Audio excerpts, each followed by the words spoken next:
Selamat kembali di Era Entertainment, selamat kembali di Coran Fest Playlist. Seperti biasa hari ini kita akan melanjutkan review saham part yang ke-573. Namun sebelumnya bagi teman-teman yang mungkin belum subscribe channel YouTube ini, sekali lagi jangan lupa tekan tombol subscribe, nyalakan lonceng notifikasinya agar teman-teman tidak pernah ketinggalan informasi-informasi terbaru dari channel ini.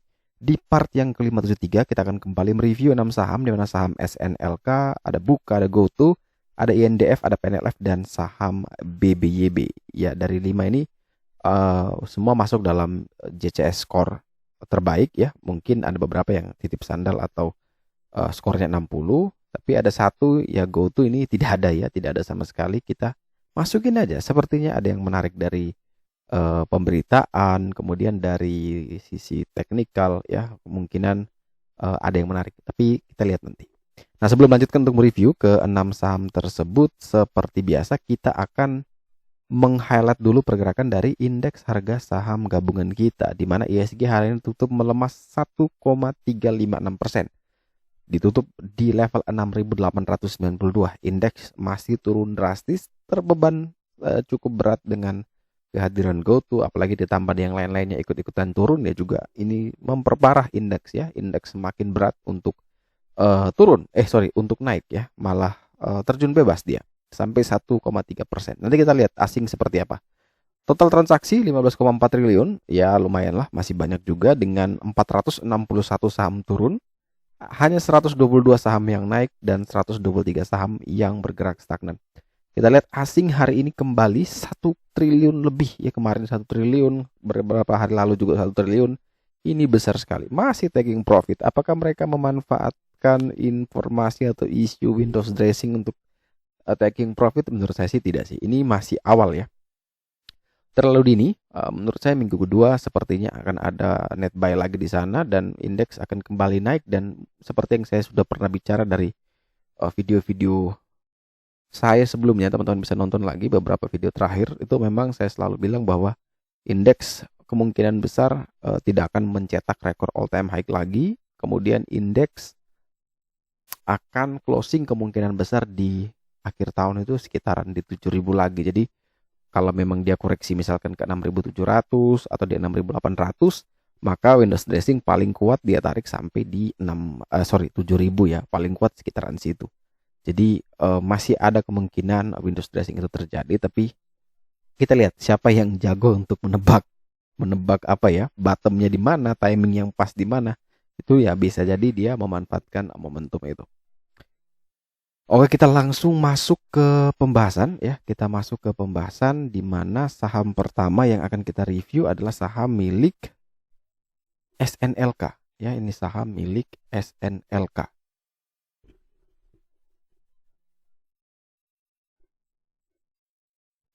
Nah, milik Sunter Lakeside Hotel ya, SNLK ini ditutup menguat 1,85% di harga 1.100. Kalau kita perhatikan, ini dia berada di area resisten paling kuatnya. RPK-nya di 1.095, closingnya di 1.100. Jadi benar-benar tipis sekali berada di atas ya, satu tick persis di atas dari RPK-nya, yang mana karena tadinya dia resist, sekarang karena sudah breakout dia jadi support. Nah, ini kalau ya, sekali lagi, kalau kuat bertahan di 1.095, maka SNLK masih punya potensi menarik ya. Terdekat itu ke 1.200, paling bagus itu mungkin sampai di 1.500 bahkan. Jadi kalau teman-teman yang sudah punya barang, kawal saja. Tapi kalau yang belum punya barang, maka perhatikan betul. Pertama, jangan sampai dia turun lagi di bawah 1.095. Kalau turun di bawah itu jangan beli, tunggu lagi di 950 di area support paling kuat berikutnya. Tapi kalau betul bisa kuat bertahan, silakan buy di sana. Cut loss di bawah 1075, 1070, target terdekat ke 1200 sampai dengan 1500. Jadi lihat besok kalau opening langsung di bawah 1095, skip. Kita jangan dulu ambil. Tapi kalau ada di atas masih kuat, maka boleh buy tapi langsung prepare SL-nya. Jadi kita langsung set ya. Jadi ketika kita mau open satu posisi itu kita harus hitung betul. Kalau saya mau buy, ternyata dia gagal bertahan dan dia harus turun, maka saya harus cut loss di level berapa? Level itu kenapa? Oh, karena mungkin dia risikonya 3%, saya sudah tidak bisa tolerir lagi. Jadi saya harus cut loss. Atau saya mungkin tidak bisa lihat kalau ruginya lebih dari 500.000. Jadi kalau sudah 400 sekian saya terpaksa cut loss. Terserah. Setiap orang punya reason untuk buy masing-masing, reason untuk stop loss masing-masing, dan reason untuk take profit masing-masing. Jadi tidak bisa kita menaruh apa yang ada di keinginan kita kemudian kita taruh kepada orang lain, karena setiap ekspektasi itu berbeda-beda. Setiap orang punya kemampuan yang berbeda-beda. Jadi kita sendiri yang akan mengukur ya seberapa kuat kita untuk bisa bertahan dengan uang yang kita punya, kemudian dengan kemampuan yang kita punya, kemudian dengan prospek yang ada. Jadi kita yang lebih tahu. Walaupun mungkin kita belum punya banyak ilmu terkait dengan teknikal, analisa-analisa yang lain, tapi yang jelas adalah kita yang tahu, ini kayaknya terlalu besar nih, saya harus sudah cut loss. Saya tidak bisa nih kalau lebih dari angka sekian, berapa persen dari modal, sepertinya terlalu berat, jadi saya harus cut loss. Jadi ketika teman-teman sudah punya alat ukur seperti itu, maka open posisi di setiap saat pun teman-teman tidak akan merasa pusing ya, karena silakan open posisi, tapi sudah punya backupnya. Ketika dia turun sekian harus cut loss, selesai. Nanti cari lagi emiten lainnya. Jangan biarkan dia turun nanti ampas ya teman-teman. Contoh kayak misalnya kayak GoTo. Teman-teman kalau misalkan biarkan saja kayak ini sepertinya mau rebound, ini sepertinya mau rebound, ini sepertinya mau rebound. Akhirnya airbed terus sekarang mulai pusing nih. Ini GoTo ke 50 bisa nggak ya? Nah, itu mulai tanya-tanya kayak gitu. Kapan reboundnya? Mulai cari berita-beritanya, mulai cari korelasinya. Jadi istilahnya mencari-cari sesuatu yang bisa membenarkan posisi kita. Posisi yang sudah salah sebenarnya, tapi dicari-cari terus alasannya biar posisi itu dianggap benar. Nah, itu kan kesalahan. Kita tidak pernah mau mengakui kesalahan kita yang sudah kita buat sendiri. Justru kita mencari pembenaran bahwa keputusan itu kita tepat. Jadi terserah orang mau bilang dia tidak mau cut loss atau dia mau cut loss, terserah. Yang penting kembali lagi kepada masing-masing. Kamu siap tidak? Ya, lihat minus sebanyak itu. Siap tidak kalau misalkan cut loss kehilangan uang sebanyak itu? Dan itu setiap orang punya psikologinya berbeda-beda. Jadi bagi saya tidak bisa digeneralisir. Hanya kita cuman menyampaikan teori-teori yang di atas permukaan. Oh, harus minus sekian persen harus cut loss. Kalau rugi segini harus cut loss. Kalau dekat support sudah jebol harus cut loss. Itu teori-teori yang bisa kita sampaikan. Tapi pada dasarnya setiap orang yang melakukan itu atau mengeksekusi itu yang punya pegangan sendiri ya. Jadi sekali lagi makanya saya tidak pernah bisa memaksa teman-teman. Jadi mau buy silakan. Tapi prepare SL, paling penting SL. TP itu bonus. Bagi kita TP bonus. Karena sudah jago kita jaga itu SL, maka ketika dia naik ya buat apa kita pusing? Kan kita sudah senang. Kita sudah cuan kan. Yang kita pusing kan kalau dia loss. Nah, kalau selama di loss itu tidak terjadi kan sudah biarkan saja. Maka yang penting adalah disiplin dengan stop loss itu. Kalau sudah naik ya silakan kawal trailing stop, atau kalau mau TP silakan. Teman-teman punya pilihan masing-masing. Kemudian kita bergeser ke saham Buka ya, ini saham anti badai ya. Di saat indeksnya dipukul termasuk kawannya GoTo itu dihajar habis-habisan, dia masih senyum-senyum saja hari ini, naik 3,88% di level 268. Namun sayang sekali, ini teman-teman perhatikan SPK yang tadinya super paling kuat itu di 270. Nah, karena harga saat ini masih ada di bawah itu, maka SPK ini jadi resisten paling kuat. Namun ini 268 tidak mampu dia tembus tadi di 270. Ini sayang sekali ya. Sebenarnya bagus itu kalau dia bisa closing di atas itu bagus. Tapi karena dia masih di bawah itu, maka kita kalau besok masih di bawah 270 ya kita wait and see, kita sabar dulu. Tapi ketika besok bisa breakout 270, silakan buy on breakout di 270, target ke 292 sampai dengan 300 dan batasi SL di bawah 266. Ya, sekali lagi, kalau dia bisa breakout di 270 silakan buy on breakout. Tapi kalau tidak mampu melewati 270, lebih bagus kita skip dulu di saham Buka. Secara final score value ini masih bagus ya. Skornya 70, boleh titip sandal. Yang jelek cuman foreign-nya di sini ada net sell ya, foreign-nya. Ada net sell foreign ya. Selain itu dia sudah mulai oke. Nah, berikut ini kita masuk ke saham yang ya mungkin sejuta umat sekarang ya, bukan bumi lagi ya. Sahamnya GoTo. Ada 250.000 lebih pemegang saham. Dan saham ini turun. Apa yang bisa kita analisa? Orang ini all time low. Jadi kalau di GoTo ini memang bisa kita perhatikan jelek ya, masih ignore. Dan ini saya akan coba bantu dengan trading view. Ini sudah saya coba ini. Dan kalau kita lihat ya, GoTo ini kan kalau di technical analysis salah satu cara untuk mengetahui saham yang all time high, kemudian all time low. Kira-kira next target penurunan itu sejauh apa?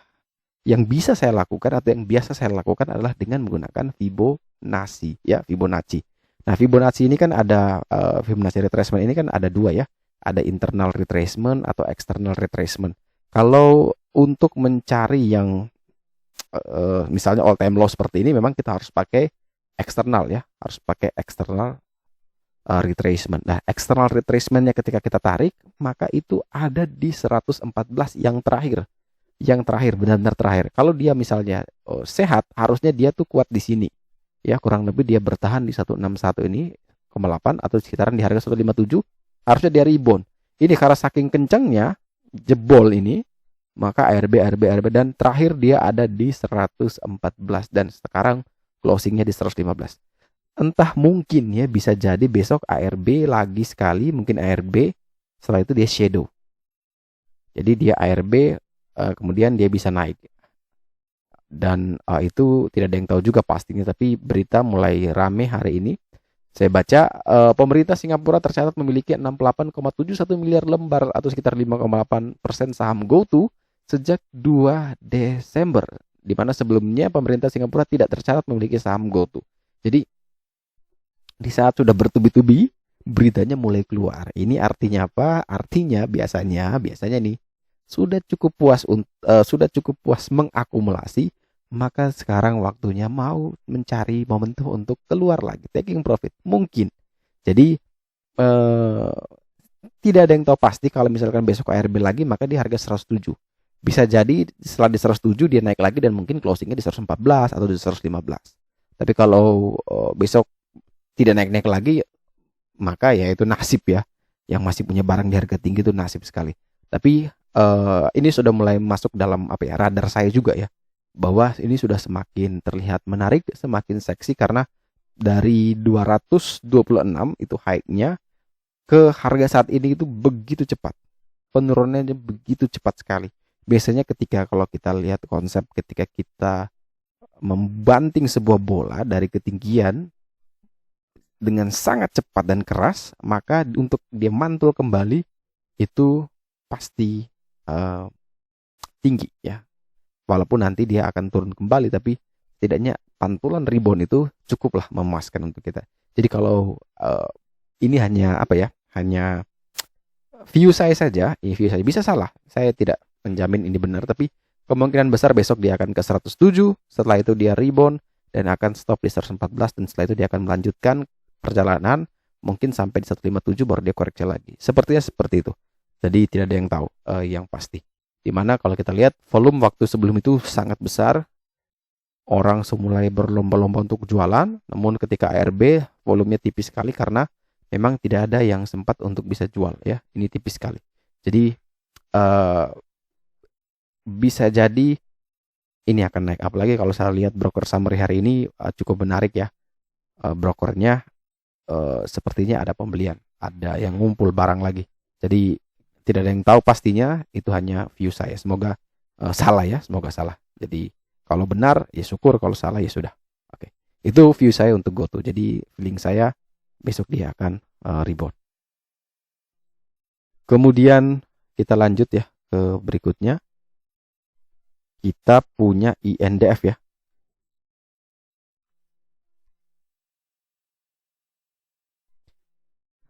Saham milik Indofood ya.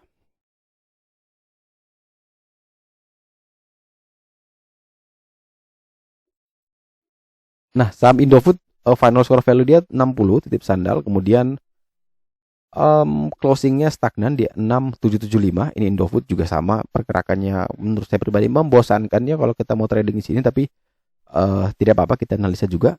Ini ketika dia turun naik ya, tidak mampu tembus lagi di area RPK di 6550, dia kembali lagi ke support 6225, namun setelah itu dia berhasil rebound ya. Ini dia berhasil rebound ya. Dan selama dia masih ada di atas 6550 yang mana ini menjadi support barunya, support paling kuatnya, maka selama itu juga INDF masih sangat-sangat aman. Jadi kalau teman-teman yang ingin membeli, maka 6550, 6550, 6600 itu bisa teman-teman pakai sebagai area beli ya. Cut loss di bawah 64 6450 bisa teman-teman pakai sebagai batasan SL. Kemudian target kenaikannya mungkin bisa sampai ke 7000. Jadi sekali lagi selama dia masih ada di atas 6550, INDF masih aman ya. Tapi kalau teman-teman perhatikan open ada di bawah 6550 ya kita skip. Tunggu lagi di 6225. Jadi kunci sekarang adalah di 6550. Selama di atas itu maka teman-teman boleh pertimbangkan untuk beli. Tapi kalau ada di bawah itu maka skip, tunggu saja di 6225. Selanjutnya kita punya saham Panin Financial PNLF,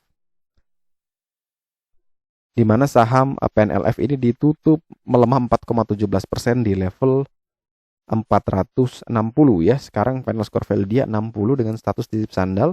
Level resistnya adalah di 488. Ini selama dia tidak bisa naik di atas 488, maka selama itu juga PNLF masih sangat jelek ya untuk kita ambil sebenarnya. Walaupun skornya dia sudah bilang titip sandal, tapi ini masih terlalu jauh dari area SPK-nya ya, masih belum dekat ini. Jadi kalau teman-teman yang ingin membeli, kuncinya cuma satu, break 488 silakan buy on breakout. Selama dia belum breakout 488, lebih bagus teman-teman wait and see terlebih dahulu. Semisal dia bisa breakout 488, silakan buy on breakout 488, cut loss di bawah 480, target kenaikan menuju ke 730 sampai ke 730.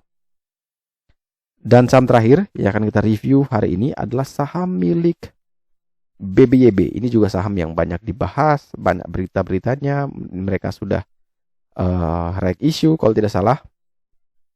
Kemudian ada informasi masuknya dari luar untuk ambil itu, tapi harga sahamnya sekarang adalah di 715 ya. Hari ini minus 3,38%. Secara JCS scorecard ini ada 65 ya, statusnya titip sandal. Support dia adalah di 739. Ini harusnya 740 nih.